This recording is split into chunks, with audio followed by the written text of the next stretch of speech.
Tonda McCharles, Toronto Star, right here, Prime Minister, right here. Where are you? Oh, there you are. Sorry. Hi. I'm in plain sight. Sorry. We're so many reporters here, so it'll be one question. We won't take follow-ups, but please bear with us. Prime Minister, this announcement I'd like you to characterize it in terms of how big an entry into the market you expect it really is. And how do you intend to explain it to the U.S. In allowing that entry? And separately, how do you intend to explain it to Canadian car makers who fear any softening on Chinese EVs? Okay, so you mean the auto portion of the broader partner? Yes, okay. So I think the first thing to say is exactly that it's part of a broader partnership, and the fundamental issue is we have a broader strategic partnership on which to build and create big opportunity. But to get to the auto question and your various questions around specifically, let's put this in context. 49,000 vehicles, which is the cap on Chinese electric vehicle exports to Canada, that's part of this agreement. That's a return to levels last seen in 2023, the last full year before the Canadian tariff actions. That's the first point. Second point, again, to put it in, dimension it, that's less than 3% of the size of the Canadian auto market. The third point, to put in context, and I reference this, is that part of this agreement, and it takes a few years to build this, a couple of years to build this, that a portion, an increasing portion of those exports will be in a new segment of the Canadian market. In other words, electric vehicles that cost less than $35,000 at the landed price. So there's huge opportunity here to get more affordable cars in the electric vehicle market for Canada. The fourth element, and in many respects the most important element, is the beginning of discussions and expectation of Chinese investment in Canada and partnership in Canada to produce vehicles over time, so to partner with Canadian firms. And putting all this, and if I can take the last part of your question, then move to colleagues, which is vis-a-vis the U.S., I think we need to look at this in the context of building. I mean, we're building a new part of our car industry, building cars of the future in partnership, bringing affordable autos for Canadians at a time when affordability is top of mind, and doing it at a scale that allows for a smooth transition in the sector. Thanks. Next question, Steve. Steve Chase, Globe and Mail. Good afternoon. Yeah. This week, 2 Liberal MPs cut short their visit to Taiwan. It was a friendship and outreach visit. They cut it short before they were going to meet with President William Lai. They said in a statement that they were advised to do this by the government. So why did the government advise these 2 Liberal MPs to cut short their visit? And is this an indication we're willing to tailor our foreign policy to placate Beijing? Well, a couple of things. One is our policy with respect to Taiwan, our One China policy, which was set in 1970, has not changed. We're reaffirming our One China policy. It remains constant. It's consistent. We have relations with the government here, People's Republic of China, and we have people-to-people relations in Taiwan. Those MPs, members of my caucus, members of our caucus, participated in the people-to-people proportion of that trip, but no, not in the government proportion, and that's straightforward, not causing confusion about what the policy is of the government, the policy of Canada that has been the policy of Liberal governments and the policy of Conservative governments over the course of the last 55 years. Prochaine question, Laurence. Oui, bonjour, Monsieur Carney, Laurence Radio-Canada. Yes, hello, Mr. Prime Minister. In terms of the Indo-Pacific strategy, I believe in that strategy you describe China as more of a disruptive, an increasingly disruptive power. Has that changed? Do you believe that China is a disruptive power? Well, there are disruptive hyperpowers, superpowers that exist right around the world. And that's the world as it is now. That's the truth. That is the new reality. And I think that for Canada, having relationships with major powers and trading relationships as well, but relationships that are calibrated based on our values and our interests are important. But is China a disruptive power? That is not my goal. I was not a member of the government. So you don't agree with that? You changed your opinion? Well, I wasn't there at the time. That was not my opinion. Minister, less than a year ago, you said that China was the biggest security threat to Canada. Do you still believe that?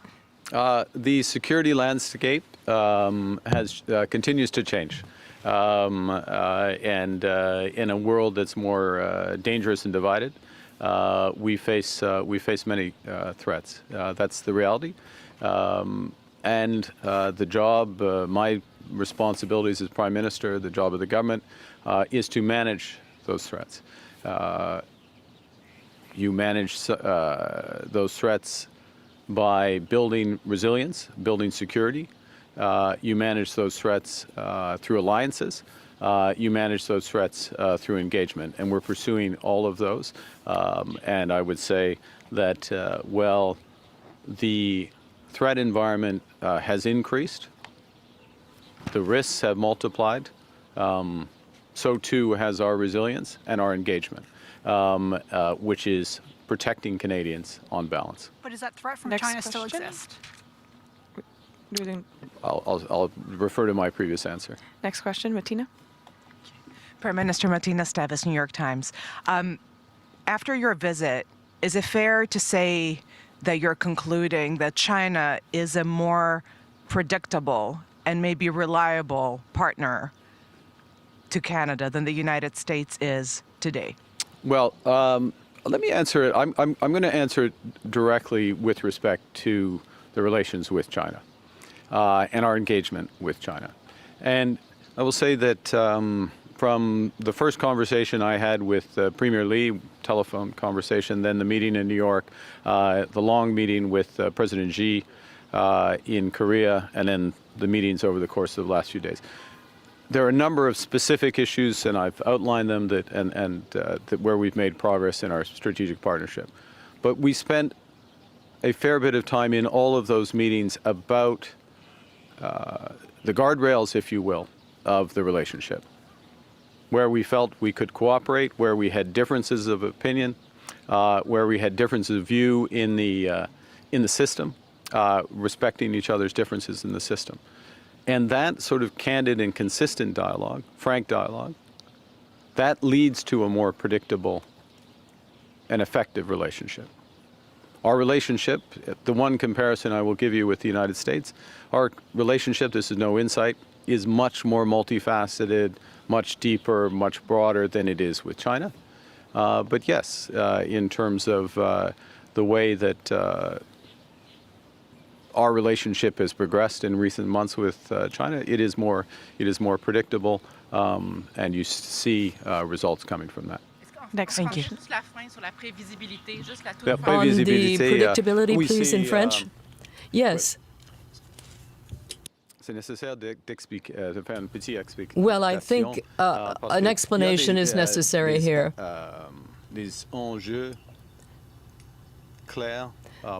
There are clear issues in place in terms of Canada-China cooperation. There are challenges, but at the same time, those are clear challenges. And therefore, the relationship with China is more predictable now than other relationships that Canada has around the world. Question, Mylène.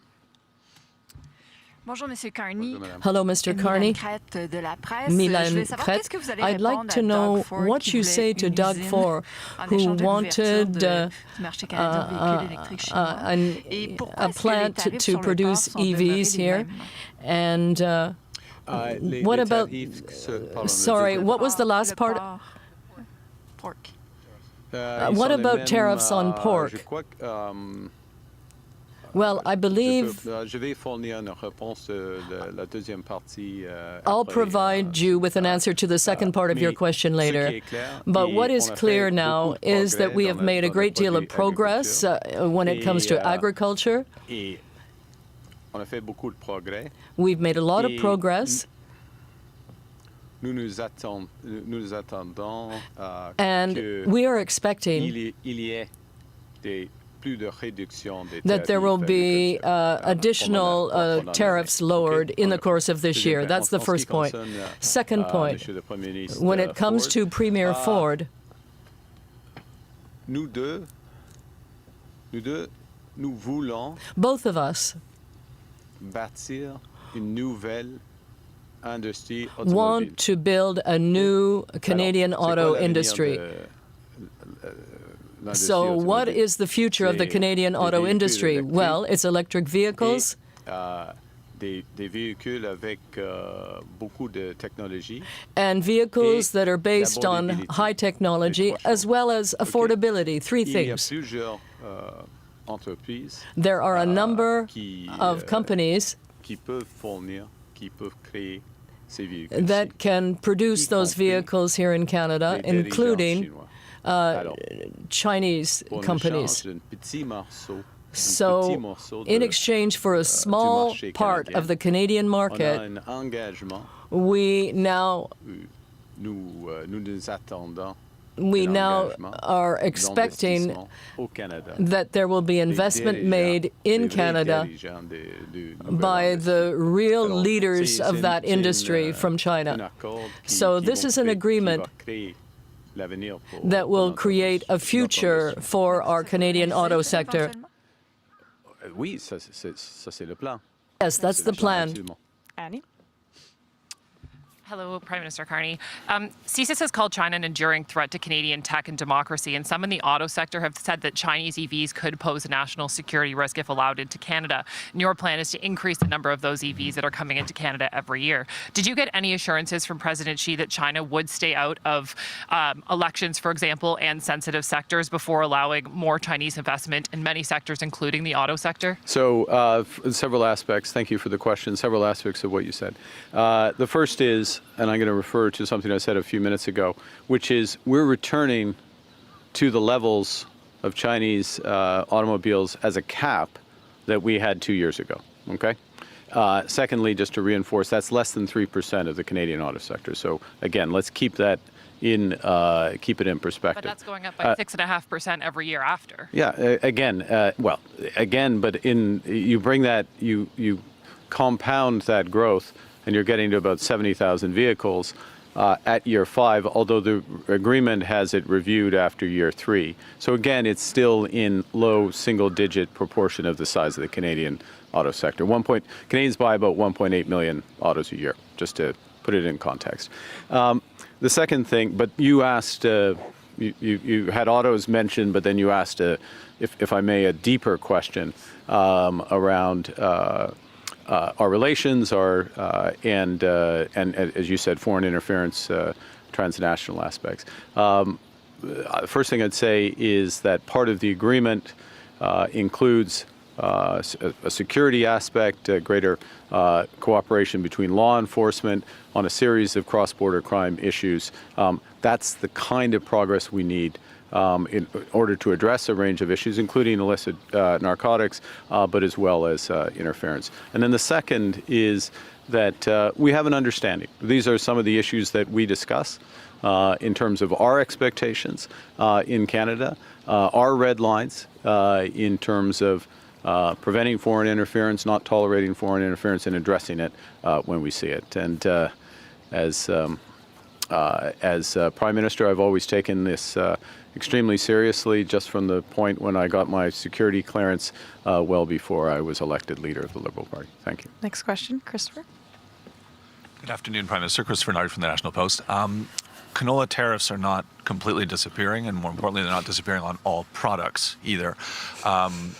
What do you say to the industry who is hoping, obviously, for progress on this, but will still be dealing with tariffs going forward in their second biggest export market?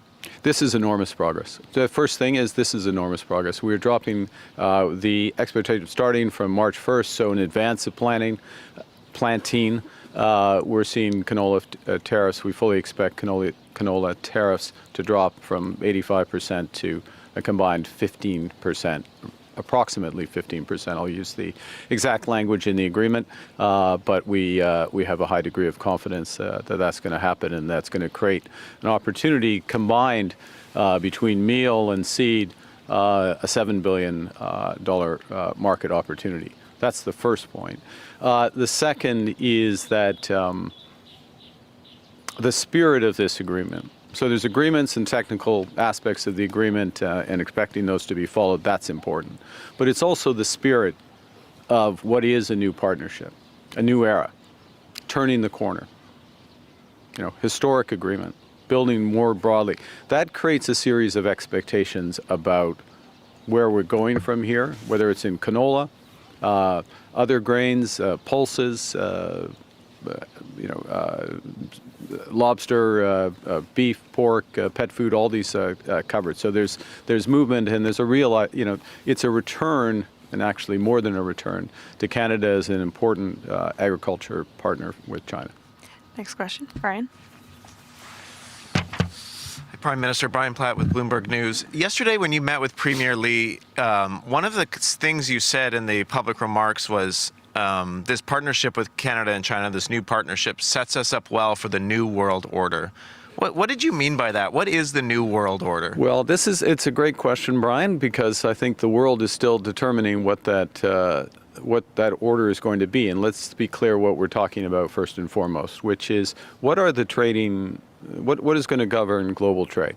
What is the role of the WTO going to be? How important are bilateral deals such as the one we're developing, plurilateral deals, if I can use that term, Trans-Pacific Partnership, the potential linkages between Trans-Pacific Partnership and the EU? Where is financial regulation, payment system regulation going to fit into that? All of these aspects, I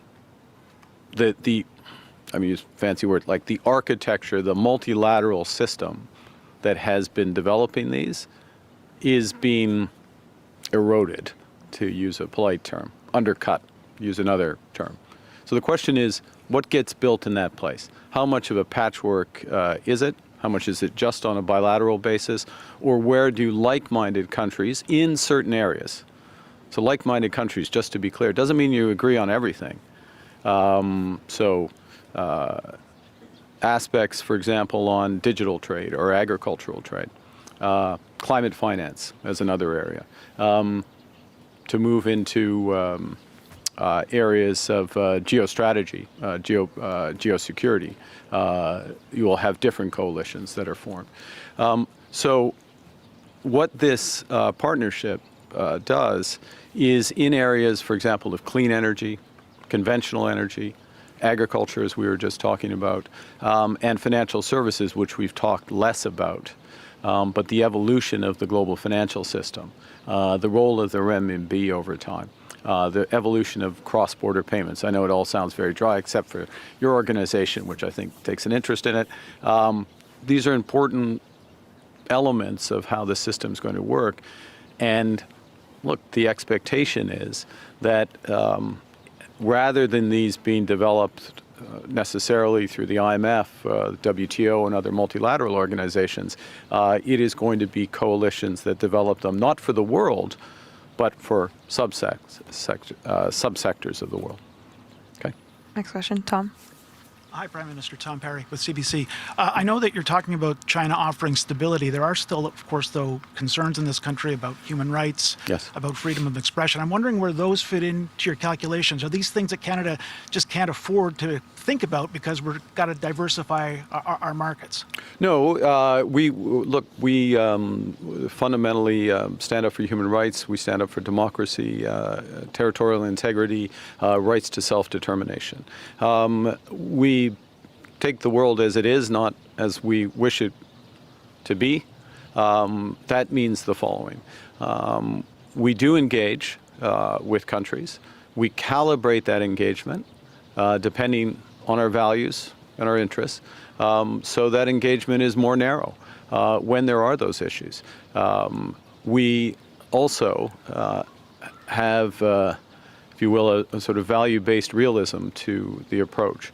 In other words, we will engage on those issues. We'll engage with coalitions on those issues because that has more influence. And we will form coalitions with those countries with which we share those broader values. I will give you a current example of the last point, which is we are a member, as you know, of the Coalition of the Willing to back Ukraine. And that is an example. Those countries in that coalition, over 30 countries, share values on a broad range, including all of those that I just mentioned. With other countries, our engagement is more narrow, it's more specific, and we keep within those guardrails. And for those relationships, we're very clear about where we will cooperate, where we differ. We'll have those engagements, but in a way that looks to make progress. Could I just ask you a follow-up, sir? Like in your meetings over the last couple of days, did any of these issues come up? Yes. Yes. Could you be a little more that was your follow-up. I guess so. How did you discuss that in your? We're going to move on to the next question. How did you here. discuss that in your questions? We're going to move to the next question right after. En français, oui. En français, we, on human rights with the president. Yes, we did discuss human rights. Maria? Thanks. Maria Chang from Reuters. Just for a follow-up, can you tell us specifically how you raised these concerns about human rights? Did you address the issue of things like Jimmy Lai, concerns about Taiwan, violations of human rights in China in your discussions with President Xi? Well, a couple of things. One is with respect to Mr. Lai, Canada led a G7 statement in the course of recent weeks calling for his humanitarian release, a foreign minister's statement. These issues were raised in our broader discussions over the past few days. With respect to One China and Taiwan and expectations, our long-standing policy, I think I answered this earlier, but just to be clear that we had a clear exchange in terms of what our policy is and a reaffirmation of, as I say, our long-standing policy. We have different systems. Let's take a step back. We have different systems, Canada and China. That has several consequences, one of which is the breadth of our engagement with China. We respect the differences in each other's systems. It does mean that our cooperation is more focused and more limited, but to have the effective relationship, we have the direct conversations. We don't grab a megaphone and have the conversations that way.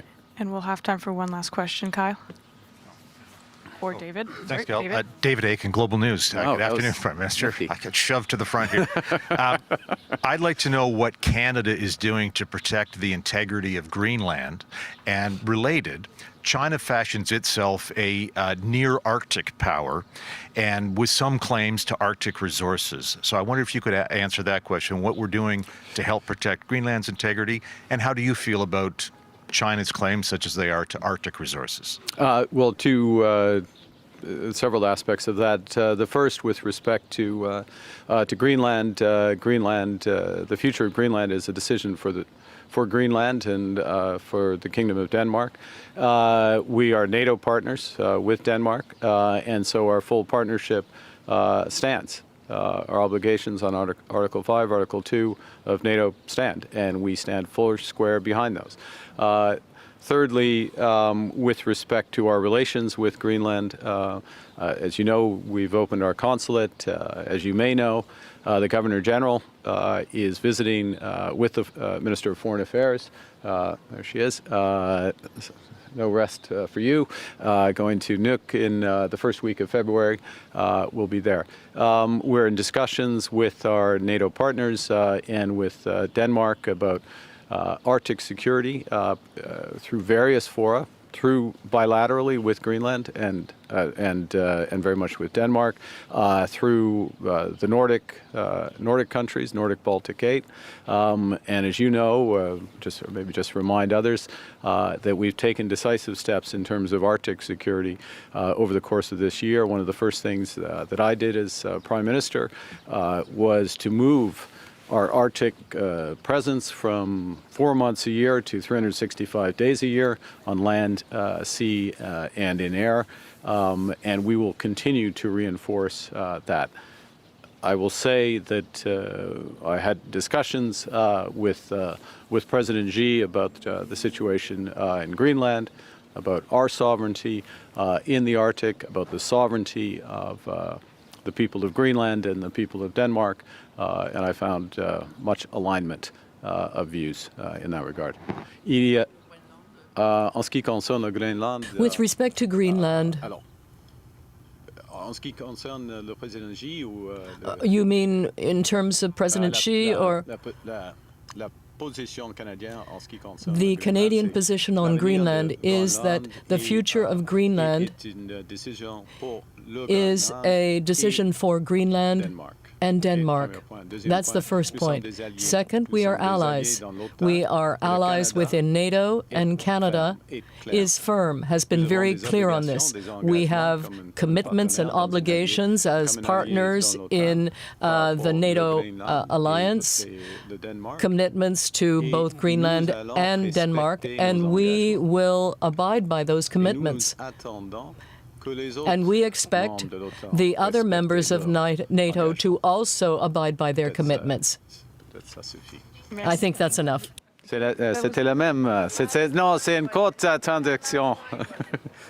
We respect our obligations and our responsibilities in NATO, and we expect all NATO partners to do the same.